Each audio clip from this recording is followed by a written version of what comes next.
하나님을 믿는 분들 가운데 각 시대에 하나님께서 가장 사랑하시고 가장 아끼시는 사람들이 있습니다.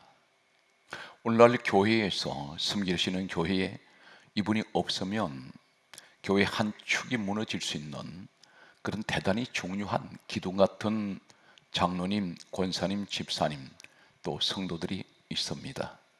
그런데 하나님께서 가장 사랑하시고 가장 귀하게 사용하시는 분들 가운데에서 환경에 말 못하는 고통스러운 가시들이 있습니다. 때론 자녀가 내 마음에 고통을 주는 가시가 되고, 때로는 내 몸에 무서운 질병이 들어오는 이런 육체의 질병이라는 가시가 있습니다. 또 환경에서 가장 소중하다고 생각하는 이 물질에 대한 가시가 있습니다. 늘 가난 때문에 고통스러워하는 사람들이 있습니다. 생활 속에서 늘 나를 아프게 하고 있습니다. 나를 찌르고 있습니다. 여러 가지 환경에서 오는 여러 가지의 아픔을 가진 분들 가운데 하나님께서 각 시대에 쓰시는 가장 소중한 분들이 있습니다. 왜 우리에게 하나님께서는 그렇게 하나님을 위해서 충성하고 헌신하며 오직 하나님만 바라보고 살아가는 훌륭한 사람들 가운데 환경에 이런 어려움이 있을까요? 성경 말씀은 다음과 같이 말씀합니다.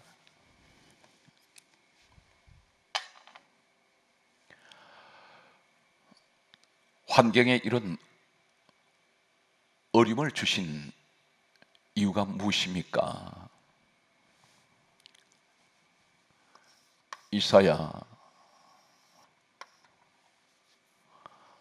55장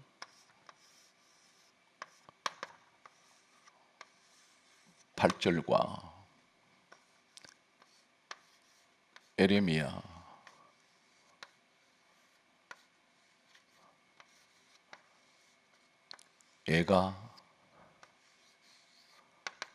3장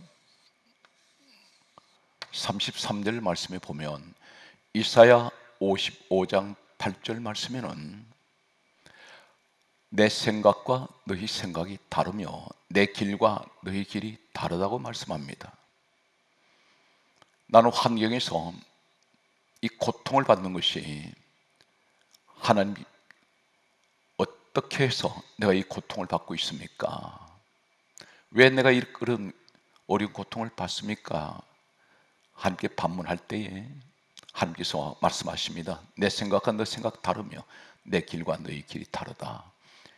에레미야 애가 3장 33절 말씀에는 주께서 인생으로 고생하게 하시고 근심하게 하심은 하나님 본심이 아니시리로다 말씀하십니다. 하나님께서 우리에게 고생시키시고 근심하게 하시고 하는 것은 하나님 본심이 아니라고 하셨습니다. 전 성경에서 특히 예수님께서 이 땅에 오신 2000년 시간이 흐른 동안에 전설 같은 신화적인 한 사람이 있습니다. 이 사람은 어쩌면 신약 성경에 나타난 한 택하신 주의 종들 가운데 가장 하나님께서 소중하게 서시고 귀하게 여기신 한 사람입니다. 이 사람이 바로 사도 바울이라는 사람입니다. 사도 바울은 사도행전 9장 3절에 보게 되면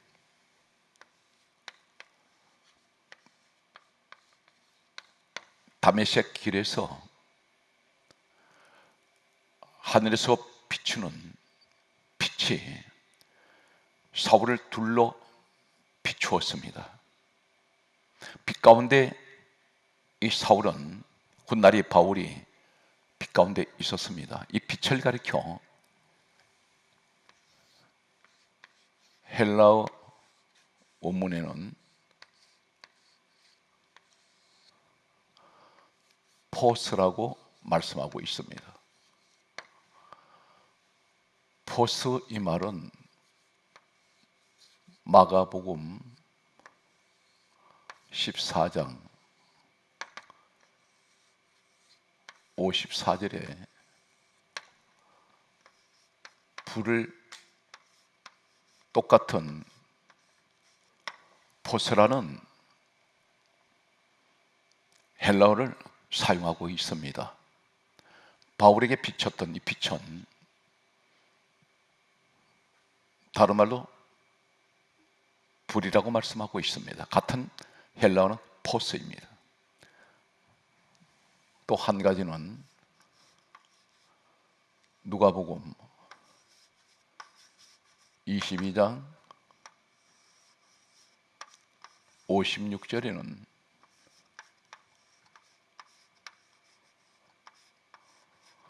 불빛이라고 말씀합니다. 이 말씀이 같은 포스입니다. 바울은 우리 하나님으로부터 가공할 능력을 받았습니다. 이 사람은 사도행전 19장 12절 말씀에 보면 손수건,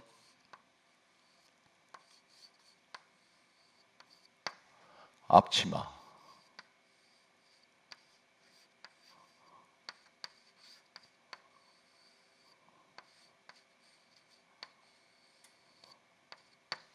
손수건, 앞치마를 사람들이 가져다가 어떤 병에 걸렸던지 병든 사람에게 갖다 얹었을 때 병이 떠나고 악귀가 떠났습니다. 바울이 지니고 있는 몸에 손수건, 앞치마에도 능력이 나타났습니다. 악귀가 무서워했습니다. 성경 말씀을 계속해서 보게 되면 고린도 후서 12장 1절에 보게 되면 바울이 내가 한 가지를 자랑하노니 이렇게 말합니다. 그 자랑은 내가 어떤 사람을 알고 있는데 14년 전에 그가 셋째 하늘에 올라갔다고 그렇게 말하고 있습니다. 다른 사람을 말하면서 결국은 고린도 후서 12장 1절에 자신이 바로 그 본인인 것을 말하고 있습니다. 이 사람은 이 땅에 살아 있을 때에 하늘나라 셋째 하늘에 올라갔다가 내려왔습니다. 셋째 하늘은 하나님 보좌가 있는 곳입니다. 이 바울은 신약 성경 27권 가운데 약 13권에서 14권을 기록한 사람으로 알려지고 있습니다. 하나님께서는 디모데후서 3장 16절에는 모든 성경은 하나님의 감동으로 기록이 되어 있습니다. 하나님께서 각 시대의 사람들에게 성경을 기록하게 하셨습니다. 기록하도록 하신 하나님께서는 친히 말씀을 주셨습니다. 그것을 사람들은 받아 기록했습니다. 그 가운데 바울이 무려 13권에서 14권을 기록을 했던 것으로 역사는 전하고 있습니다. 이 가공할 능력을 받았던 바울은 오늘 이 시대로 말씀드리면 그는 신학자이며 은사자이며 목회자이며 부흥사이며 그리고 그는 선교사입니다. 이러한 사람에게 치명적인 하나의 가시를 가지고 있습니다. 성경 말씀은 고린도 후서 12장 7절 8절 9절 말씀과 갈라디아 4장 14절 말씀에 보면 고린도후서 12장 7절에 내가 자만하지 않게 하시려고 내게 사단의 가시, 육체의 가시를 주셨다고 말씀합니다. 가시를 주셨다고 있습니다. 가시를 주신 분이 누굽니까? 우리 주님이십니다. 고린도후서 12장 7절에는 이어서 바울이 다음 같은 말을 합니다.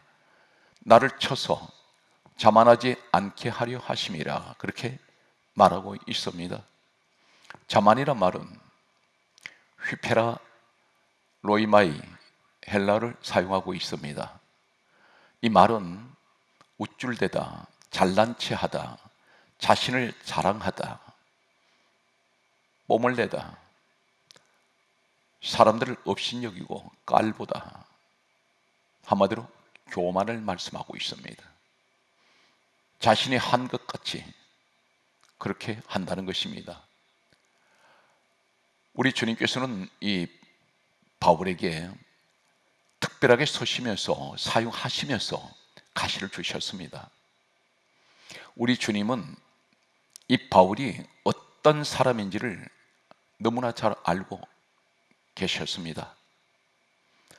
주님께서 사도행전 9장 3절에 이 바울을 다메섹에서 만나시기 전까지 그의 모습은 사도행전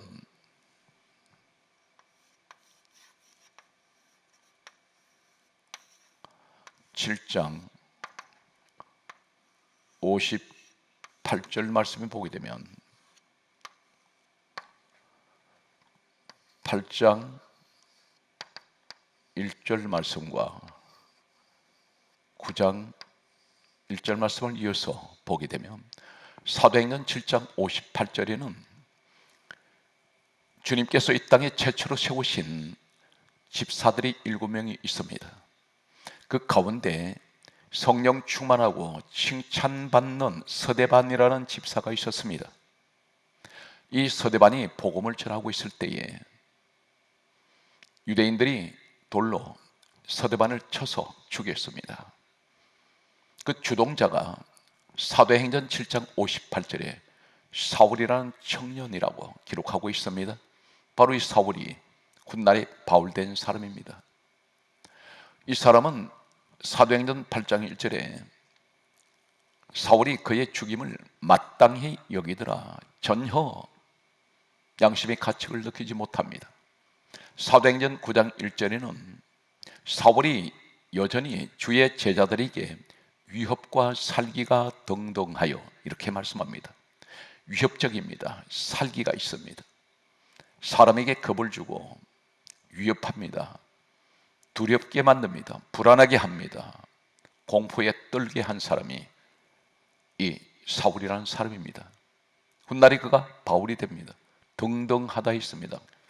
교만이 자만이 등등합니다. 이 사람은 유대 지파 12지파 가운데 베냐민 지파의 사람으로 알려지고 있습니다. 베냐민 지파는 가장 강력한 강한 군인들이었습니다. 그리고 명문 지파로 알려져 있습니다. 가말리엘의 율법에 엄한 교훈을 받았다고 말합니다. 가말리엘은 그 당시에 최고의 명문 율법 학교입니다. 여기 수제자로 알려진 사람이 바울입니다. 이 사람은 명문 학교 출신입니다. 그의 고향은 다수입니다. 다수는 당시에 부유층이 많이 살았던 곳으로 알려지고 있습니다. 재래가들이 있습니다. 지도층이 모여 사는 곳이었습니다. 그런데 이 바울은 로마 시민권을 가지고 있는 사람입니다. 얼마든지 교만할 수 있고 자만할 수 있는 사람입니다. 우리 주님께서 이 바울을 서실 때 가시를, 육체에 가시를 주셨습니다. 이 육체의 가시가 어떤 가시일까요?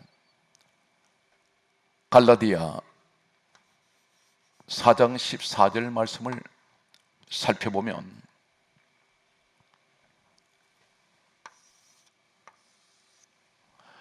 이 바울은 갈라디아 성도들에게 다음과 같은 말을 하고 있습니다. 너희를 시험하는 것이 내 육체에 있으나 너희가 이것을 업신여기지도 아니하고 버리지도 아니하고 나를 하나님의 천사와 예수 그리스도와 같이 영접하였도다, 이렇게 말하고 있습니다. 자신에게 사람들에게 시험 들게 하는 육체의 가시가 있다고 그렇게 고백합니다. 그런데 이것이 사람들에게 업신여김을 당하고 버림을 당하는 그런 육체의 가시라는 것을 말하고 있습니다. 학설에는 세 가지 학설이 전해져 내려오고 있습니다. 하나는 바울이 늘 만성적인 두통이 있었다고 전해집니다. 늘 그는 머리가 아팠다고 합니다. 또 한 가지는 만성적인 시력이, 안질이 있었다고 말씀합니다. 그렇게 전해지고 있습니다. 그런데 이것이 과연 사람들에게 업신여김을 당하고 버림받을 만한 그런 병입니까? 사람은 누구나 다 머리에 두통이 올 수 있습니다. 머리가 아플 수가 있습니다. 이것 때문에 사람들이 이 바울 목회자를 업신여길까요? 그리고 버릴 만큼 그런 병입니까? 아닙니다. 또 한 가지는 만성적인 이 안질, 눈의 시력이 좋지 않다고 했습니다. 눈이 좋지 않다고 해서 사람들이 이 사람을 버릴 수는 없습니다.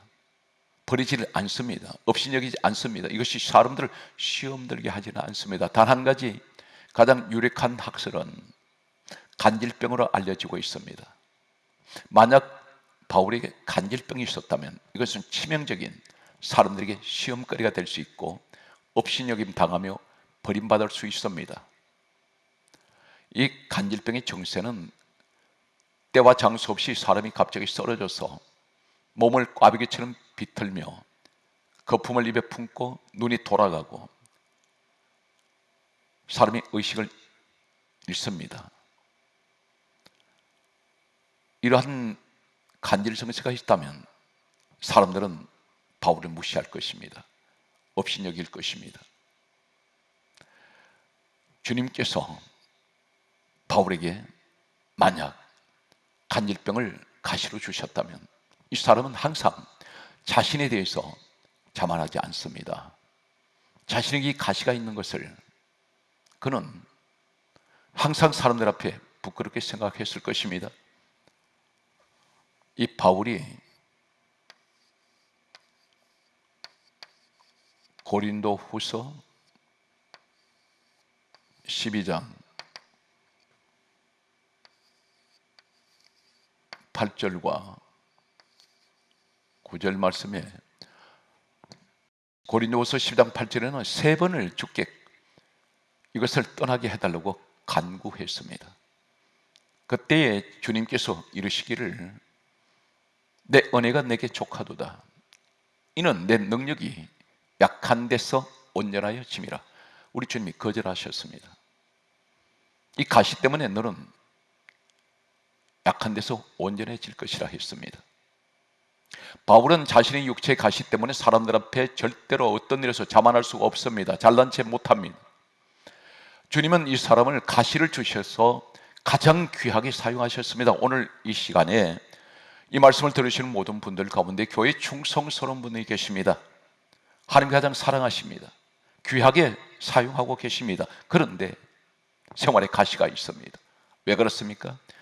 우리 주님께서는 우리를 누구보다도 잘 알고 계십니다. 때론 가난의 가시가 나를 괴롭힙니다. 육체의 질병의 가시가 나를 괴롭히고 있습니다. 자녀가 내게 가시가 되고 있습니다. 왜 그렇습니까? 그 가시 때문에 우린 항상 하나님 앞에 무릎을 꿇을 수밖에 없고, 그리고 하나님 앞에 날마다 겸손할 수밖에 없습니다.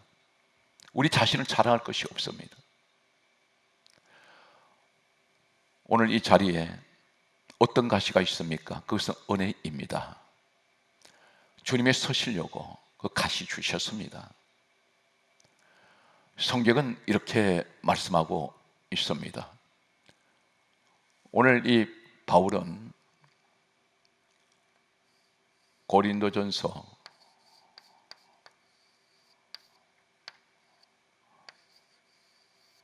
9장 27절과 고린도전서 15장 8절 말씀과 9절 말씀과 10절 말씀과 31절 말씀과 에베소서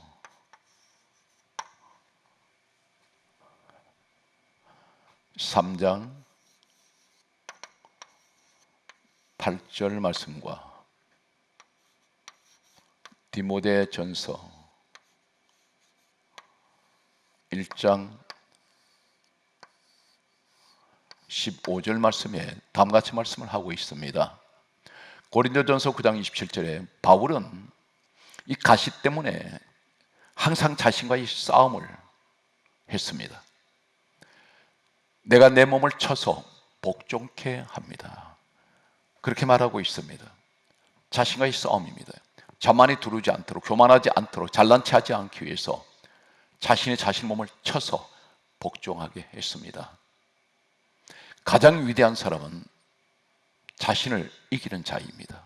자신과의 싸움에서 이기는 자가 가장 위대한 사람입니다.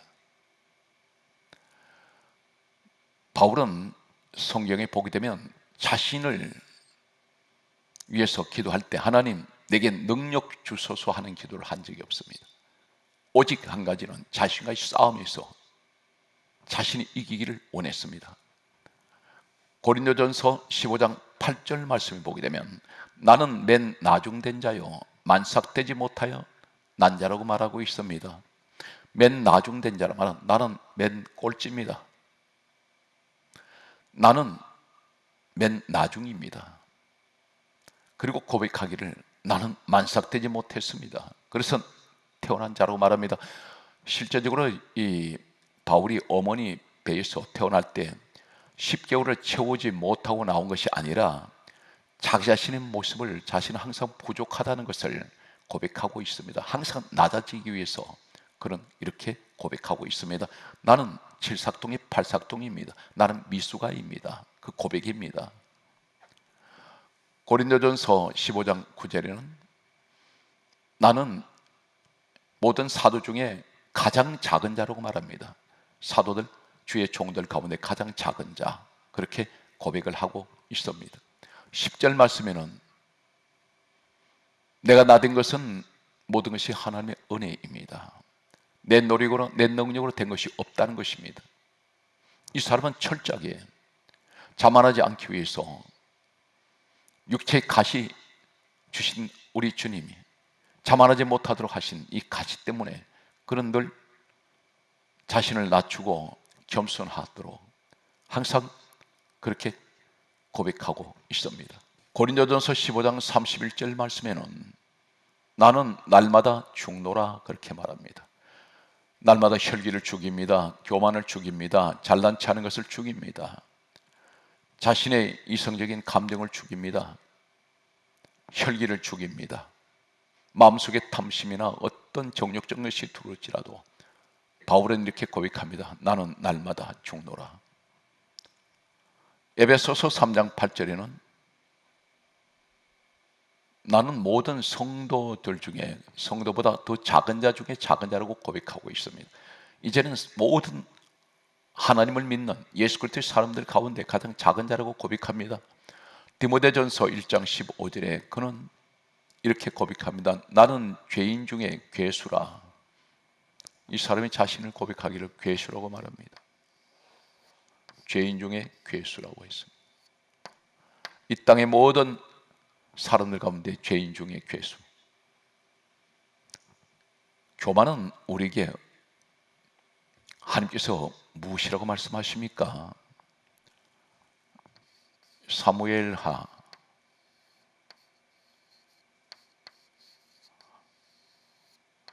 22장 28절 말씀과 역대하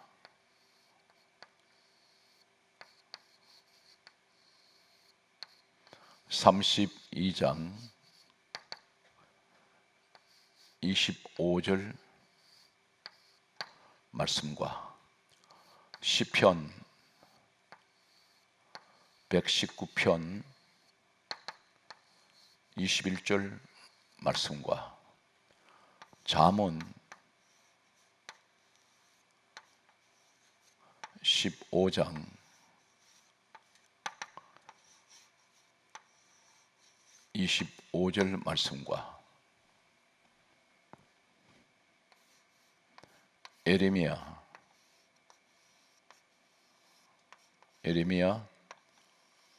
13장 17절 말씀이 있습니다. 호세아 13장 6절 말씀이 있습니다. 스바냐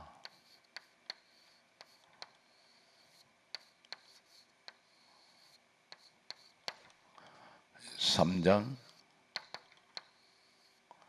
11절 말씀이 있습니다. 사무엘하 22장 28절 말씀에는 교만한 자는 하나님이 살피시고 낮추신다고 말씀합니다. 하나님께서 사람들을 살피고 계십니다. 교만한 사람은 하나님께서 낮춰버립니다. 역대하 32장 25절에는 히스기야가 마음이 교만하여 하나님께 받은 은혜를 보답하지 아니했습니다. 이때 하나님이 진노하십니다. 우리는 하나님께 받은 은혜가 있습니다. 그런데 그 은혜를 보답하지 않을 때 하나님께서 진노하십니다. 시편 119편 21절에 보게 되면 교만한 사람에게는 저주가 옵니다.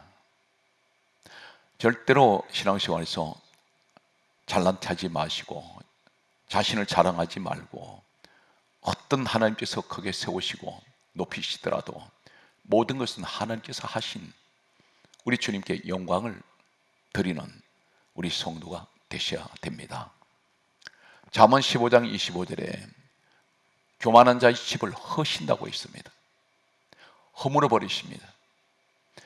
가정이 무너질 수가 있고 우리 생업이터가 무너질 수가 있습니다. 이 사람은 그 근본이 교만하기 때문입니다. 에레미야 13장 17절에는 교만한 자가 통곡하게 된다고 했습니다. 통곡이란 곡을 합니다. 사람이 죽는 일이 생길 수가 있습니다. 교만한 사람에게 하시는 말씀입니다. 호세아 13장 6절에는 교만한 자는 하나님을 잊어버린다고 했습니다. 우리는 어떤 일에서 하나님을 잊어버리면 안 됩니다. 그분이 누구십니까?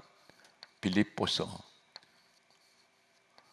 2장 6절에 근본 하나님 본체 되시는 우리 예수님이십니다. 어떤 일에서 우리는 예수님을 잊어버리면 안 됩니다. 스바냐 3장 11절의 말씀을 보게 되면 교만하여 자신을 자랑하는 자는 하나님께서 제거시키신다 말씀합니다. 오늘 이 말씀에서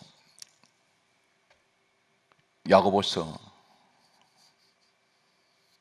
4장 6절에는 하나님께서는 교만한 자는 물리치시고 겸손한 자에게는 은혜를 베푸시느니라 말씀하셨습니다. 교만과 겸손을 대조하고 있습니다. 교만은 어디서 왔습니까? 에스겔 28장 17절에 보게 되면 타락한 천사 사단 마귀로부터 왔습니다. 교만의 원조는 원수마귀입니다. 그런데 겸손은 바로 마태복음 11장 29절에 우리 예수님은 온유하시고 겸손하십니다.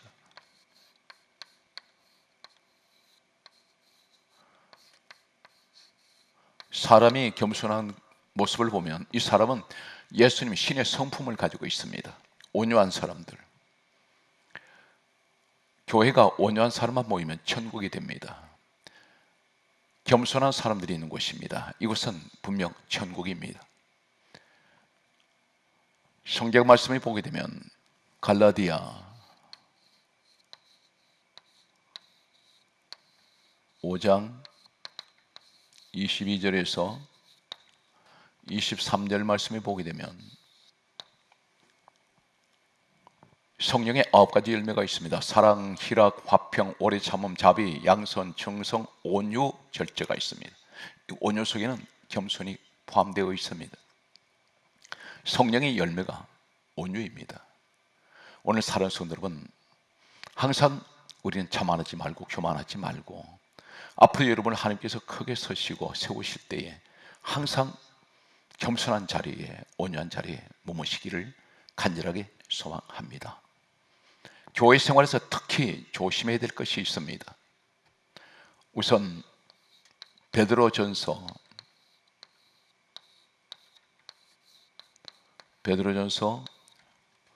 5장 6절에서 7절 말씀을 보게 되면 성경 말씀은 이렇게 말씀합니다.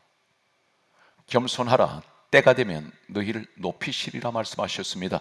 그리고 7절에 하시는 말씀이 너희 염려를 다 주께 맡기라. 다 염려, 다 주께 맡기라 말씀하셨습니다. 염려를 다 주께 맡기라.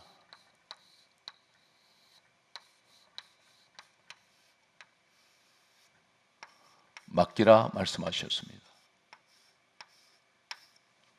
맡기라.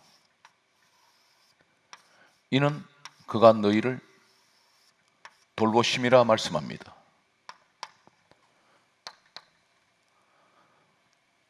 하나님께서는 겸손한 사람에게 6절 말씀에 겸손하라, 때가 되면 너희를 높이시라 말씀하신 우리 주님은 너희 염려를 다 주께 맡기라. 누구에게 염려를 하나님께서 해결해 주십니까? 겸손한 사람들. 때가 되면 높이시겠다고 말씀합니다. 교만자는 낮추십니다.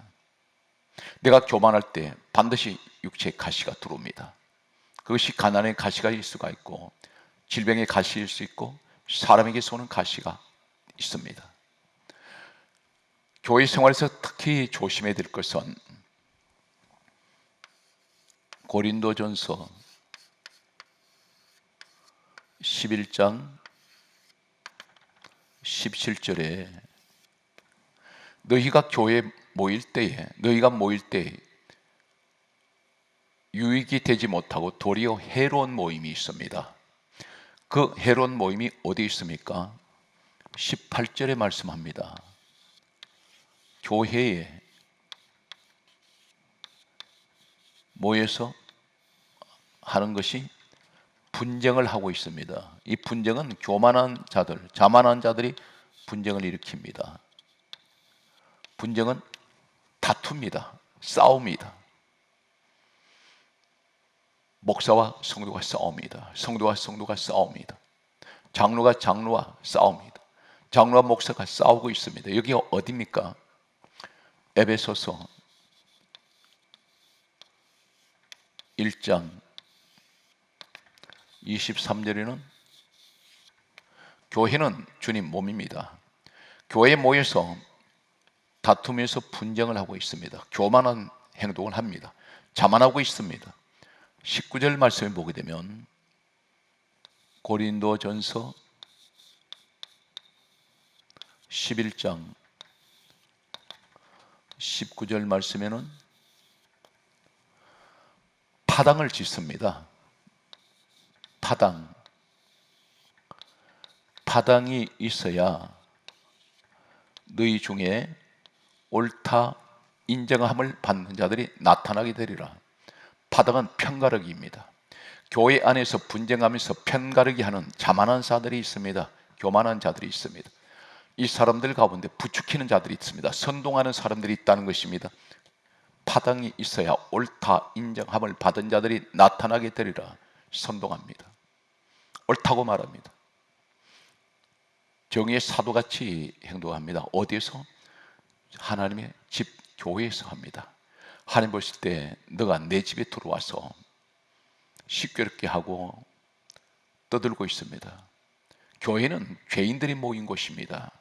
이곳에서 우리가 예수 그리스도를 말미암아 죄사함을 받고 우리는 하나님께 계신 곳으로 돌아갈 것입니다. 그런데 여기서 분쟁을 합니다.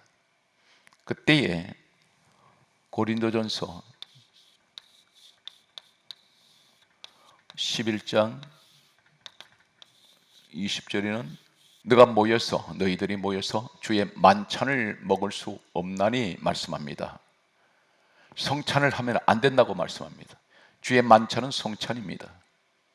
그럼에도 자신의 잘못을 깨닫지 못하고 회개하지 않고 성찬을 하게 되면 성경은 이렇게 말씀하고 있습니다. 고린도전서 11장 27절에 하시는 말씀이 떡과 포도주, 주의 몸과 포도주에 대한 죄를 짓는 것이라 했습니다. 성찬죄를 짓고 있습니다. 그런데 성경 말씀하기를 29절에는 하시는 말씀이 그럼에도 계속해서 교회를 분쟁하고 다투고 싸우며 자만해서 편가르기를 하고 이것을 선동을 하고 사람들을 부축해서 교회를 찢어낼 때, 그러면서 성찬을 할 때 29절에서는 자기 죄를 먹고 마시는 죄를 짓는다는 것입니다. 자기 죄를 먹고 마신다 있습니다. 죄삼이 안 된다는 것입니다. 가장 무서운 죄는 교회에서 자만하고 교만해서 교회가 분쟁하는 것입니다. 우리 주님께서는 한 영혼을 구원시키기 위해서 오랫동안 이 한 영혼이 교회에 들어오기까지 많은 시간을 우리 주님이 기다리셨습니다. 그런데 겨우 교회에 들어온 사람들한테 전부 상처를 줘서 시험에 들게 해서 교회를 떠나게 만듭니다. 이것은 반드시 우리 주님께서 가장 가슴 아파하시는 그런 사건입니다. 이런 사람이 성찬을 하면 안 된다는 것입니다. 죄사함을 받지 못한, 분명히 성경은 고린도전서 11장 29절에 자기 몸을 분별하지 못하고 먹고 마시는 자는 자기 죄를 먹고 마시는 것이라 했습니다. 우리는 어떻게 해야 합니까? 고린도전서 2장 2절에 다음과 같은 말씀을 하십니다. 내가 너희 중에서 예수 그리스도와 그가 십자가에 못 박히신 것 외에는 아무것도 알지 아니하기로 작정하였습니다. 교회 모이셔서 예배를 드리는 교회에서는 무엇을 해야 됩니까? 내가 예수 그리스도와 그가 십자가에 못 박히신 것 외에는 아무것도 알지 아니하기로 작정했다 말씀합니다. 오로지 주님의 이야기, 주님에 대한 말씀, 구원의 이야기, 십자가에 대한 오늘 이 말씀만 하나님께서는 하기를 원하십니다. 정말 그렇습니까?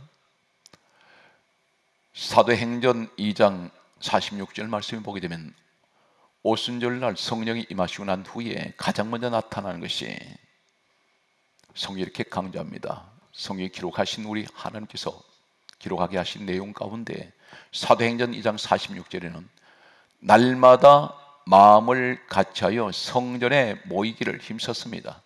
그리고 사도행전 5장 42절의 말씀을 보게 되면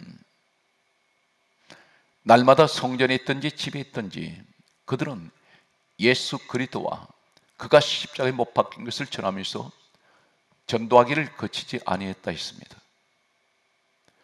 이 말씀은 무슨 말씀입니까? 교회에 모였다면 예수 이야기, 모였다면 은혜의 이야기, 모였다면 믿음의 이야기를 한다는 것입니다. 구원받은 이야기. 교회에서는 절대 분쟁하면 안 됩니다. 하나님께서 이 사람들을 기뻐하지 않습니다. 그러므로 성경은 말씀입니다. 갈라디아 2장 20절에 하신 말씀이 우린 누구나 다 이 고백을 해야 됩니다. 내가 그리스도와 함께 십자가에 못 박혔나니 그런 적 이제는 내가 사는 것이 아니요 오직 내 안에 그리스도께서 사시는 것이라. 우리가 예수님과 함께 십자가에 못 박혀야 됩니다. 바울의 고백대로 나는 날마다 죽어야 합니다. 내가 내 몸을 쳐서 복종하게 해야 됩니다. 자만이 두르면 안 됩니다. 반드시 가시가 박혀버립니다. 성경 말씀은 계속해서 이렇게 말씀하고 있습니다. 로마서 14장 8절에 말씀하시기를 우리가 살아도 주를 위하여 살고 죽어도 주를 위하여 죽나니 그러므로 우리가 사나 죽으나 우리가 다 주의 것이로다. 우리가 주님 것이라면 주님을 위해서 우린 항상 충성하고 수고해야 합니다. 우리 주님이 이 땅 오신 목적이 한 가지가 있습니다. 주님은 죄를 덮으러 오셨습니다. 그런데 우리는 교회에서 죄를 덜쳐냅니다. 전부 손가락질합니다. 마태복음 7장 1절에는 이렇게 말씀합니다. 비판하지 말라. 비판하는 그 비판으로 너가 비판받을 것이다. 주님이 강력하게 말씀하셨습니다. 우리는 사람들 죄를 덜쳐낼 수 있는 그런 자격이 없습니다. 우리가 죄인이기 때문입니다. 우리 주님이 내 죄를 덮어주셨습니다. 주님께서 우리 죄를 덜쳐내셨다면 한 사람도 천국 갈 사람이 없습니다. 전부가 지옥의 인생입니다. 오늘 또 사랑하는 성도 여러분, 갈라디아 6장 14절 말씀에서 내가 예수 그리스도와 그가 십자가에 못 박힌 것만 자랑하는, 나는 오직 십자가를 자랑하는, 오늘 바울의 고백이 우리 고백이 되시기를 주의 손으로 축복합니다.